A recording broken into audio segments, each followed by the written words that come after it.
Well, this is an interesting show. So, we're all trying to solve problems and grow our companies.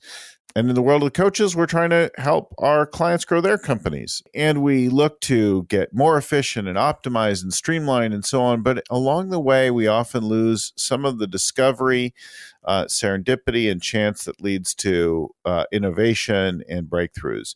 And today's show is all about that. So we're talking with the author of The Efficiency Paradox: What Big Data Can't Do, Can't Help You With, Edward Tenner. So listen in. I hope you get a lot out of it.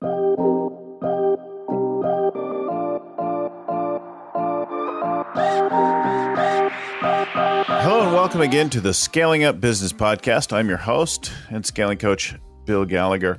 On the show with me today is Edward Tenner. Edward Tenner is a distinguished scholar, and his background is more extensive than typical. So Smithsonian, Rutgers, Princeton, Harvard.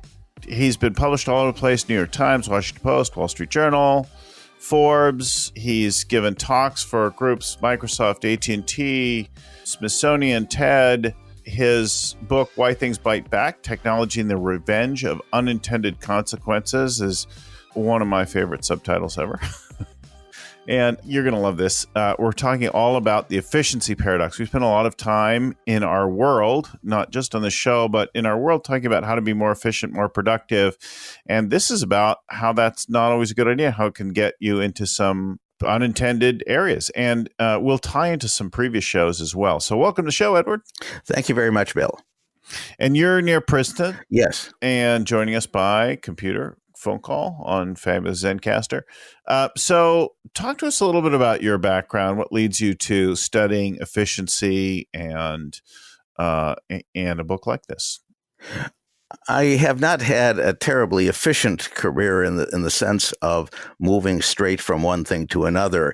I got started as an academic at a time when there were loads and loads of jobs available. And by the time I received my PhD, there were very, very few. So I had to adapt. And one of the first things that I did was to go into publishing. And I was a super specialist in early 19th century German history. And I discovered, though, that the job market was actually a good thing for me because I was not really a specialist at heart. I was a generalist. And the job that I got, science editor at Princeton University Press, is an ideal generalist job for somebody who's interested in science, wants to learn about science, and wants to get paid for it. So I had a list that went from advanced physics and mathematics to bird field guides. And I had a really great time as a generalist. I had gone from the fast track in history to the scenic route that took me to amazing places, let me meet amazing people. And one of the people that I published, somebody that I unfortunately never had a chance to meet in person, was Richard Feynman. And I published his book, the QED, The Strange Theory of Light and Matter, in 1986. And at that time, my real goal in publishing was to have a book by Feynman, on my list. And now I'd reached that goal. So I spent about 5 years continuing to acquire books, and it was also a lot of fun, but I could see that I was not really growing in the same way that I was before. And I decided then to apply for a Guggenheim Fellowship, which I was very fortunate to receive. And that let me go independent as a writer, which I have been ever since 1991. So as a writer, I had already published a book called TechSpeak, a humorous book. And my new project was called Why Things Bite Back: Technology and the Revenge of Unintended Consequences, as you said. And that, excuse me, I have a robocall, so talk about unintended consequences of efficiency. So I then had a chance to go on the speaking circuit, and I was really very happy about the number of people who were interested in my ideas. And that led me to a new book, Our Own Devices, which is about technology in the body. And finally, I decided to take another look at what the web had become, and that led to my present book, The Efficiency Paradox: What Big Data Can't Do. And one of the lessons I drew on efficiency was actually in the 1980s when I saw that there were more and more computers being installed, and there were also more and more paper accumulating in the recycling bins. And I wrote an essay called The Paradoxical Proliferation of Paper. And it was that kind of thinking that actually got me into the kind of writing that I do today. Well, I was intrigued by it because as I started to read about the book, and I haven't read the book yet, but I got a picture of what we see a lot, that it's if you try to narrow everything down in too much, you miss some of the opportunities. If you try to hire the exact same kind of person every time, you get into trouble. So tell us about the book a little bit. Well, the book is a look at the new world of technology that has emerged with mobile computing, artificial intelligence, big data, the cloud, the usual suspects. And we're taking advantage of that now. I find there's a lot not only to like, but to love about it. But on the other hand, there are real problems. And my book is really about the kinds of problems that have arisen in different areas. For example, education, healthcare, and why the promise of the web and the cloud has not really been fulfilled and what we can do about it. The first thing I think was interesting was this: what are the common problems? So why don't you talk a little bit about what happens when all these things work together, and exactly the kinds of things where you become actually less productive or efficient? Well, the pursuit of efficiency through artificial intelligence is really based on the power of artificial intelligence to recognize patterns. And that can be really great if you, for example, want to determine what items have been most profitable in your inventory, which customers have been the most productive. There are lots of things that you can do. The weakness of all those algorithms, or one of the weaknesses, is that it's really about the recent past. And it's great in general about recognizing those patterns. But the paradox is that partly because of artificial intelligence, the patterns are always changing. And so you can't count on your recent experience necessarily to be a complete guide to what you should do next. If you don't supplement it with imagination and serendipity and ability to make some carefully controlled mistakes, then you could really be missing out.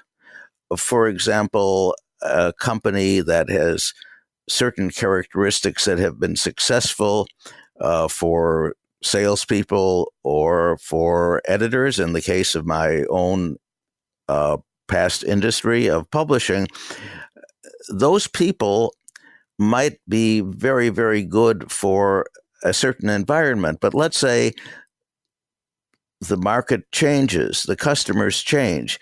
Well, if you have people who have been selected because they've meshed so well with the other people there and with your current suppliers and customers, then you are not going to have somebody who might be able to point the way forward, who might be able to help cultivate a new group of customers. So one of the problems of artificial intelligence is that it is not very good at achieving diversity. And this has been most notorious in the gender and ethnic discrimination that critics have discovered. And I don't discount the importance of those, but I see those as really systematic of much more fundamental problems.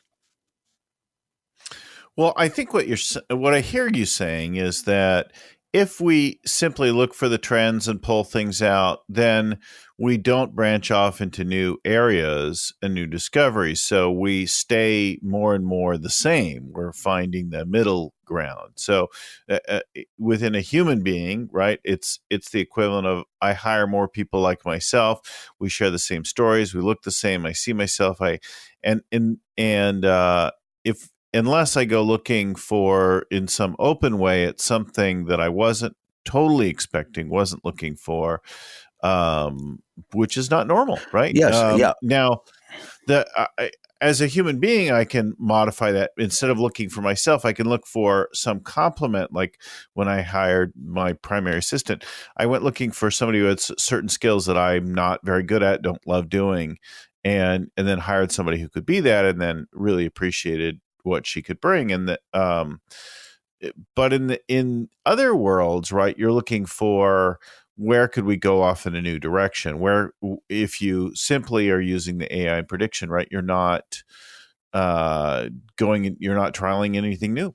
That's right. You need to have some room for imagination, but on the other hand, you need a certain discipline. One of the examples I like to give is the history of the film industry. Thomas Edison was a genius, and he was really, for a time, in control of the entire film industry in the United States through a patents trust that he organized, and woe to anybody who tried using somebody else's equipment. But the problem with Edison is that he was really concerned to manage film production totally efficiently, to keep his costs down. And this meant that he had to pass up a lot of the most exciting things that were going on with the rise of feature films. On the other hand, the problem with feature films and of genius directors like Erich von Stroheim was that they had no idea of budgets, and they would spend an incredible amount of money on constructing extremely elaborate sets and run way over what was expected by their financial backers, and then expect the backers to come back with more. So there was one producer, Irving Thalberg, originally at Universal and then at MGM, who had exactly the right approach. He had a sense of what to commit to. He had a sense of what the limits would be. And he also did market testing. He pioneered the idea of showing previews to audiences and then adjusting what appeared. And he was willing to spend more money to do that. He compared that to an oil producer who had a profitable well, but who invested some thousands of dollars more and could make even more money. So Thalberg was known as the greatest producer of all times, and it's not so easy to find people who have that balance between the intuitive and the rational. But my book is really an argument that that's what we need. So what's the problem though with like having a highly structured day? So I have in my calendar when I'm going to wake up and when I'm going to eat, and I have in time to get ready, and I have driving time, and I have in booked in and planned in time for emergencies and interruptions, and I have time to look ahead at my day, and I have time scheduled in to review the day and think about tomorrow. I have scheduled in time for gratitude and, a whole range of things like that, plus all the appointments when I actually meet with people, or like this is scheduled in, and then all the prep time for calls like this. There's a whole world of things that are all structured and scheduled in, and then there are certain things that I have set up that are routinized, so I know that there's certain accounting functions to do a couple times a month and things like that. What's wrong with all that productivity, life hacking, scheduling, and like that? There's nothing wrong with it. In fact, I really wish I did it more, and I have excuses for not doing more of it. And one of the reasons is that the life of an independent writer and speaker is really highly unstructured. So I will have, let's say, an unexpected call, an interview that interrupts this and interrupts that. And at the same time, I have deadlines that absolutely have to be met.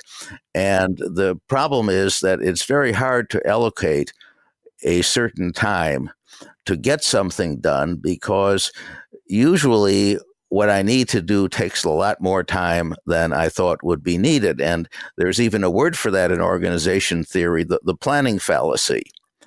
I can't hold myself up as a model for that, but I think that someone who does need to have a structured day and a structured week can still set aside time for serendipity. Can find websites. There are some very good websites that offer feeds with a variety of articles. There's one called Medium, for example. And I subscribe to those, and I subscribe to all kinds of other newsletters, bulletins. I read a half dozen newspapers regularly. My first editor at Knopf actually subscribed to 8 newspapers. So people in the writing business and the publishing business have to set aside time just to explore things. And I think the key for people who need to have their day really structured is to reserve a certain amount of time for that kind of free play of ideas. Yeah, I love this. And I like the balance of it. And I would say I learned more from other people. So when I started scheduling and getting more organized with my own productivity, I did all that mapping out, and it looks largely like I was saying, but my wife looked at it and she was like, "Oh my God, that just looks horrifying to me." And I said, "Well, what do we need?" and that kind of thing. So I ended up putting in, this is how I worded it back then. It's not anymore like this, but I wrote, "Surprised and delighted by what the universe threw my way." And that was roughly 8 a.m. until 2 p.m. every Sunday. And and it was actually programmed in time to just really protect that. Since then, I've labeled things differently, like family time or like Sunday morning, and a little less deliberate. But that is essentially what that's there for, is to protect a little time, because I know I need a certain amount of free, unstructured time to think, discover, play. Yeah, exactly. So, how does this apply then in our business setting, with our leadership, with our management teams? What's the lesson of this? Well, I think one lesson is to look beyond the essential business publications to something very different. It could be a newsletter. It could be one of the book reviews. Very often, some good ideas can depending on your area, they can very often come from the arts or from the humanities. I find, for example, that I get wonderful ideas by visiting museums, and something that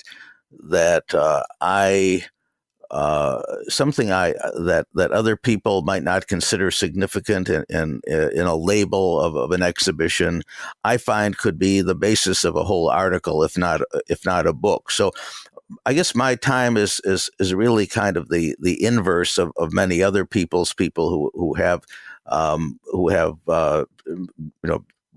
real jobs, because I spend a great deal of it just looking for sources for fresh projects. So my approach to writing is that I really don't want to write about something that a lot of other people have already written about. I want to get an idea that's really novel and will be provocative and will stand out. And to do that, I have to spend a lot of time exploring. Now, most people are very lucky that they don't have to do that.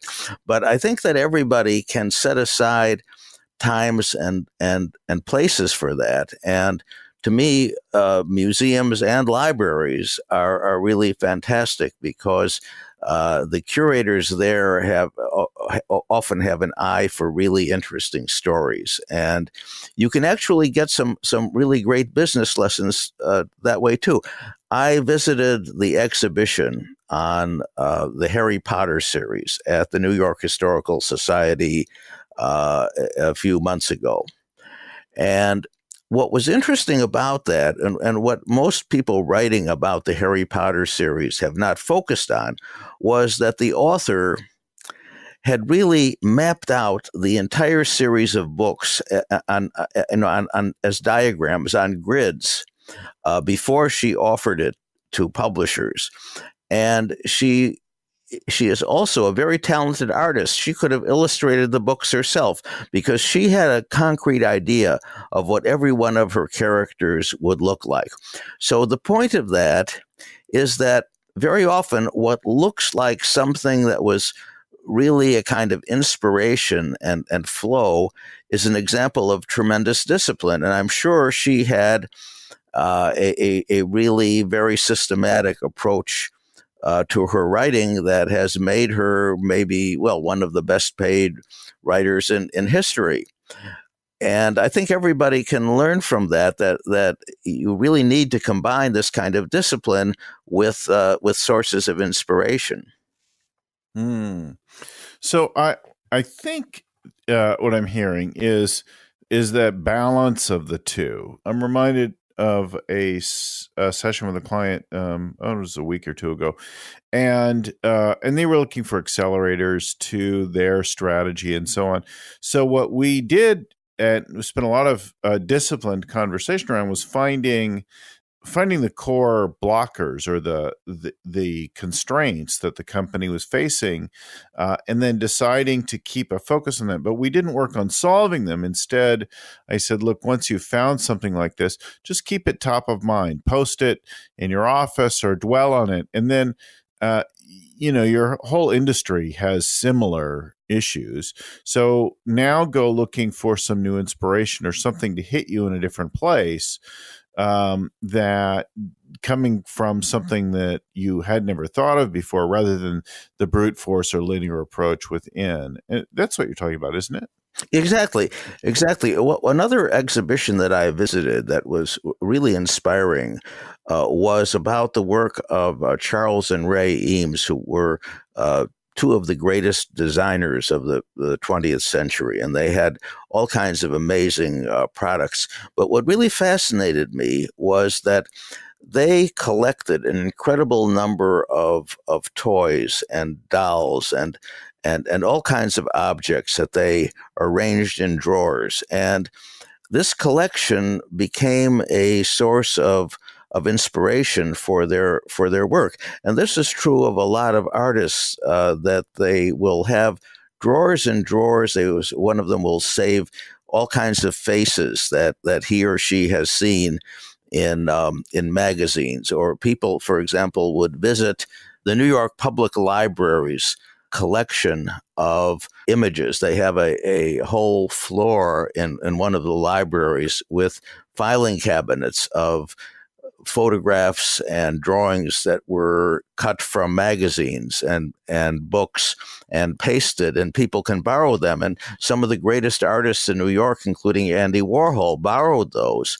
So this is a familiar strategy or tactic for many artists. It's also true of writers that when you look at the notebooks and diaries of famous writers, they are often reading newspapers for inspiration. Dostoevsky's Crime and Punishment, I believe, started out as a true crime story. And of course, what the artist really does is to start with the bones of the story, but really turn it into something absolutely new and different. And that's what Shakespeare did. When you read the sources that Shakespeare had for his plays, which I did recently when I spoke about Shakespeare and Unintended Consequences. When you compare the original story with the Shakespeare play, you can see the genius of Shakespeare in modifying the story and modifying the character to bring out certain things that were really not in the original, but really make the Shakespeare work memorable in a way that very few people, except specialists, read the original source. To see how it evolved from there. Well, it seems like that's a kind of I mean, we've had a couple shows on recently that tie into the same idea. So we've had Mike Madigan on talking a couple of ideas about innovation process, his latest one about disruption, and Plan D. And then we also had Chris Yeh talking about blitzscaling and the need to not have such rigid typing of people. Like if you take values and then they become more than values, like we're hiring the same kind of person, then we end up with a boring company that doesn't have a lot of original thinking and can't deal with the changing world in quite the same way. It could also end up with political sort of diversity problems because you end up with too much of a homogeneous culture. And he was talking about the value of having random people with different perspectives in the organization itself. And what I think is interesting is by values, we're not really talking about having people from the same cultures or the same gender or race. We're talking about having people having some core business values in common in some direction and can uphold them in a work setting. And I think that's what you're going to here is providing at an individual level a richer set of inspiration and influence. Yes, it is. One really interesting example that I found was the origin of the steel-belted radial tire. Michelin was actually not a really high-tech company. They were a conservative company, family-owned in a very conservative and relatively remote region of France. And they were, on the other hand, they had a real interest in each individual employee. They were paternalistic, and one of the top people there was impressed by the work of a graphic artist who devised a circular slide rule for taking care of some problems in print design, and he moved this man from the graphic arts department to tire R&D, and he had the idea of the steel cage. He worked with an engineer. Obviously, he was not a rubber engineer, but he had a kind of geometrical imagination that proved essential to the company. And I think that we could learn a lot, that there may be people in different departments of an organization who have shown some kind of talent that could be used elsewhere in the organization. Yeah, absolutely. I think we see this again and again when we go to tackle even like the cash model of the company and the flows of money in the business. There can be a tendency to try to solve it all at the leadership level rather than engaging the entire team to look at processes and leaks and imagine new business models. And we pull in people from outside of an industry or outside of a department group, we can see new approaches because they challenge the conventional ways of thinking, right? Exactly. And I mentioned Irving Thalberg before. Well, Thalberg was a high school graduate. His family ran out of money to pay for college. And he went to work as a private secretary for Carl Laemmle, who was the man who really challenged Edison and built the first modern studio, Universal, in California. And he did not have any background, a professional background in theater, but he loved the New York theater. And he was such a good secretary that Laemmle actually put him in charge of production. And eventually he became so good that Lamley was not really willing to pay him enough, and that's when he went to work for what became MGM. And he was the one who really made the reputation of MGM as the most most professional of all of the studios. But he was able to do that and to manage these complex productions because he was able to balance that intuitive sense of what was really going to excite the public with the dollars and cents side. And there have been very few people, if any, who have been so good at that at once. But he started out as a secretary. From a different realm. I think our most innovative entrepreneurs often will either come at something from such a different direction that they bring a natural, fresh perspective, or they'll bring sort of original concepts, look at original principles and bring a kind of design thinking to stuff, deconstructing and setting aside what's already known and assumed by something. Exactly. You have so many good examples in the book and in your prep for this that you sent me. I don't know if I can't even follow. Like, there's the meeting with John Kennedy Jr., there's the work with Feynman, there's Bobby Fischer. It goes on. Well, Bobby Fischer actually is one of the cases that interests me most because he was somebody who really was not, terribly competent at anything but chess, but was fantastic. But the interesting thing about Fischer was that even for Fischer, he really needed to get to sources of information that were very scarce at the time. So Fischer had to come to New York or a handful of other big cities and join a chess club. And the chess club had bound volumes of chess magazines, had chess books, but also it had card files of games. And so somebody who wanted to be a serious chess player, wanted to become a master then, really had to work in these very, very scarce resources. Now on the web, it's possible for anyone, anywhere in the world, to get fantastic free practice against very strong players, to look at the relative strengths of various chess openings, which is an important part of training. I say this as somebody who was was at one point an aspiring tournament player and got knocked out relatively early, but I know what it's like. So now it's become much easier for people anywhere to become proficient chess players, but there's been a problem for chess masters, which is that now there are many, many strong players, many more strong players. And that means that the grandmasters who used to get their way paid to tournaments no longer can, because there are so many other people that are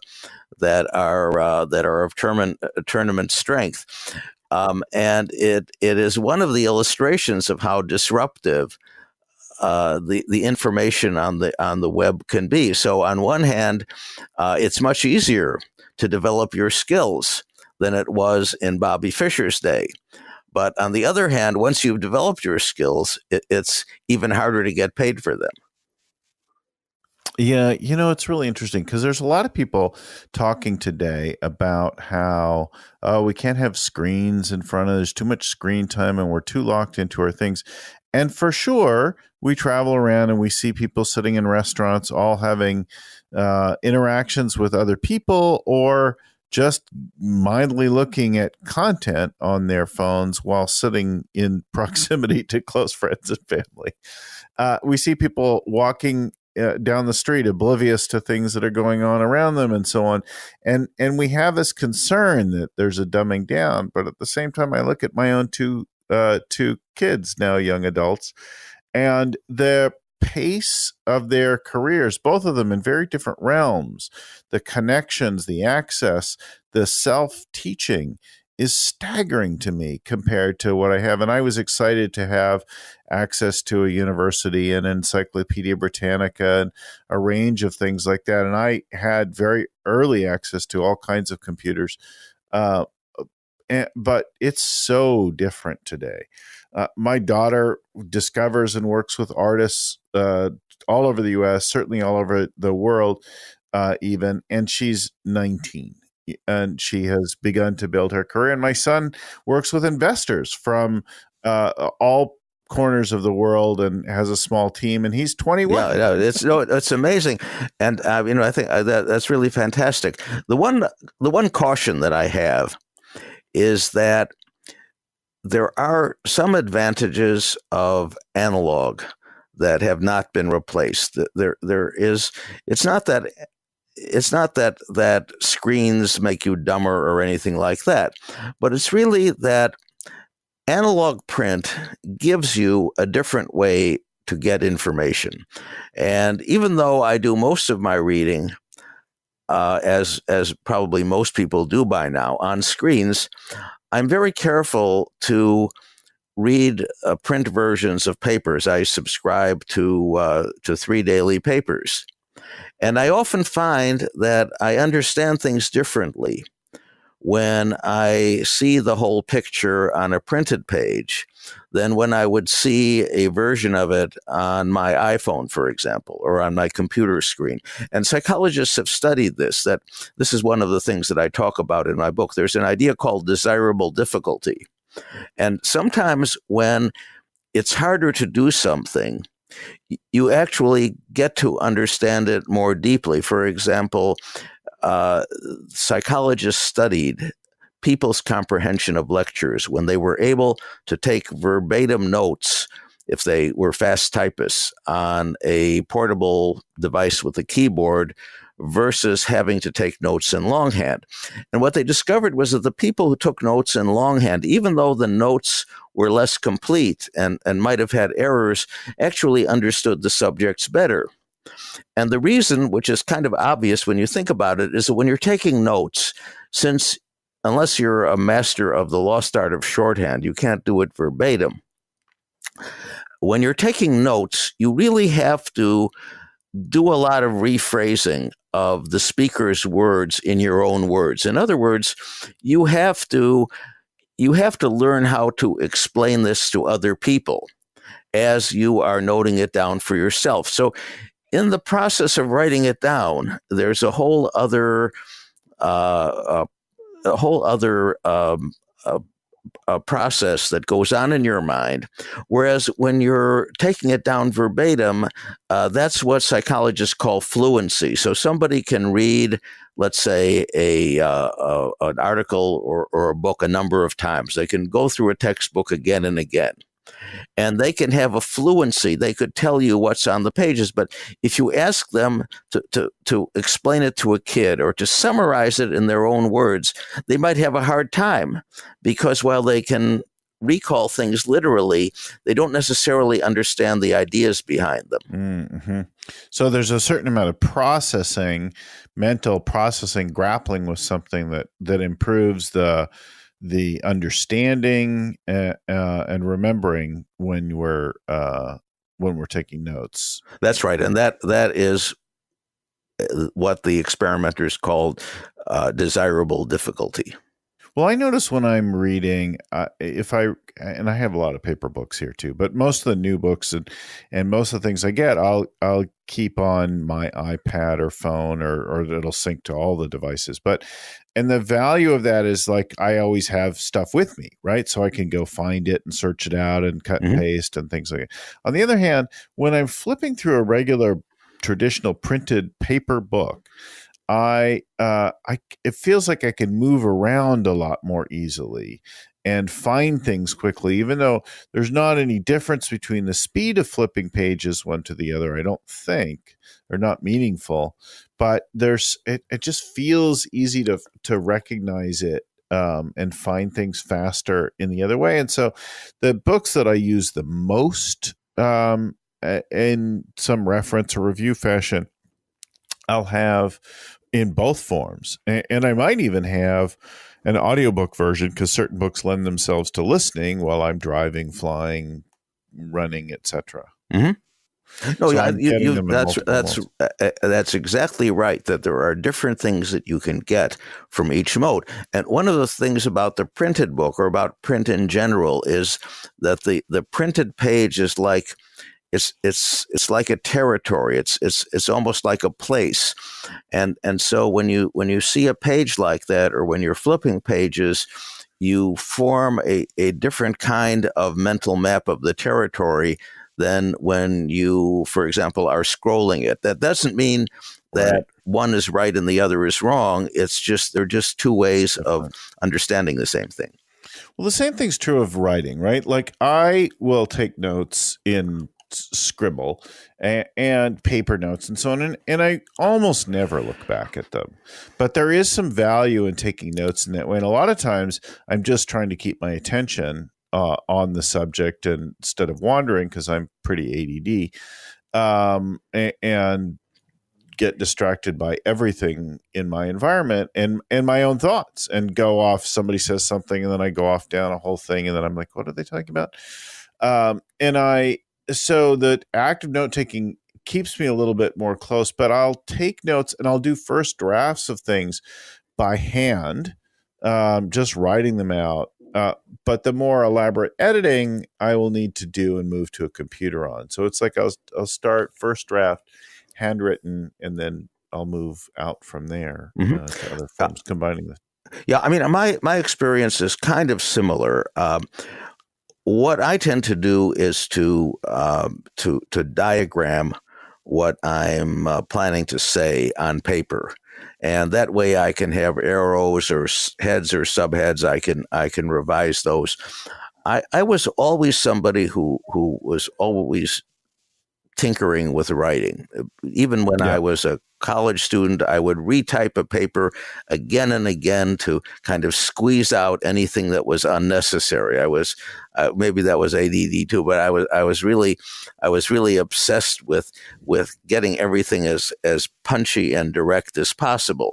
So for me, word processing was an extremely natural thing. This is how I had always written. This is how I had always thought. But on the other hand, I find that there is a lot. I take a lot of notes too, and like you, I don't often go back to the notes I've taken. But there is something about knowing that I could go back to the notes that is really helpful. That information has not evaporated. That if I needed to confirm something, I could flip back through these many notebooks and find it. Right. And sometimes you do. And sometimes I do, yeah. Sometimes I can visualize what I wrote, and that helps me to remember it even without looking at it. I can remember, oh, yeah, it was up in the upper left corner of that page. Yeah. In fact, in reading, we are very often looking at the shapes of words rather than at individual letters. Right. And I discovered this when I was in my original specialty of early 19th century German history, because they wrote with a script that is undecipherable to the great majority of German people today. If they have an old deed or will or something that needs to go through a legal process, they have to hire an accredited paleographer to understand it, which we generally don't in the English-speaking world. So you can imagine if Germans find it that difficult, how English-speaking historians must find it. And so those of us who have written on material from those archives have a kind of shared sense of being veterans. But we learn to do that by recognizing the shapes of words, by recognizing the ascenders and descenders and various combinations of letters. And after you've done that for a while, you will learn that impossible script. Yeah, my grandmother had a beautiful handwriting, and it's really hard to read, but it is really gorgeous. And it takes a minute. And after reading her letters for a little while, it starts to come back to me. But it always was really challenging, and it is extremely beautiful and flowing.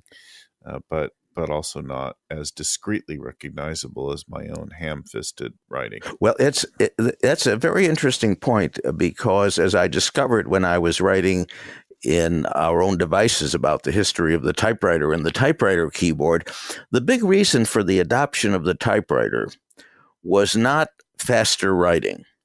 Typewriter, for one thing, early in its history, was very, very expensive. But for another thing, a skilled clerk could probably write almost as fast as someone could type. The big advantage of the typewriter was that organizations were larger and larger, insurance companies, banks. And so they would have many people writing memos and keeping accounts. And the problem was that even if people's writing was very beautiful, it was really very different. And so if you had too many different handwritings to understand, there was very easy to make errors. And that is why typewriter fonts for a long time were so uniform, because the point of them was not necessarily to be beautiful, but to be uniform and legible. To be legible, yeah. Well, this has been a great conversation. I think the takeaways are that in a world where we're optimizing and streamlining and systematizing, and there's a huge place for that in the world of scaling up, there's also an importance to leave time and room for discovery, serendipity, the odd chance, the unusual reference, the strange influence, and some variation, and that will help you solve it. And I think if I were bridging between that and our company scaling, I probably would say that, especially if you identify a constraint or a blocker of some kind to scaling, and then just hold that as you go about and do some unusual things, then you may find patterns and discoveries and things of value that you weren't expecting when you That's a great way to summarize it. Thank you. Yeah. So Edward Tenner, the book is The Efficiency Paradox. We'll put a link to it right in there. Of course, you can find it in the usual place, but we'll put a link right to the original publisher, Penguin Random House, and give you a chance to go give it a read. Thanks so much for joining us on the show. Thank you very much. As always, we bring a new show with something related to the world of scaling up and growing your business here every week on the Scaling Up podcast. And thanks for listening. Please like it, share it, subscribe, all that kind of thing. You'll all find our 140 plus episodes that we've done so far. There's a great deal of back material that's useful there on a whole range of topics. At scalingcoach.com, you can get a copy of the Scaling Up book. You can get our growth tools, worksheets, and things like that on aspects to grow your business, all for free download, scalingcoach.com. Thanks again for listening. We'll talk to you next time. Well, special thanks to the original growth guru, Vern Harnish. This show is produced by Crystal Carson and the audio production by Podfly Productions, with audio editing by Albert Burge and show notes compiled by Ein Codina, with proofreading by Tim McGowan. If you got some value out of the show, please share it, pass it along to somebody else. Let us know the parts that you love with an email to info@scalingcoach.com. And of course, you can like and subscribe and all that kind of thing. Thanks again for listening. Keep scaling up.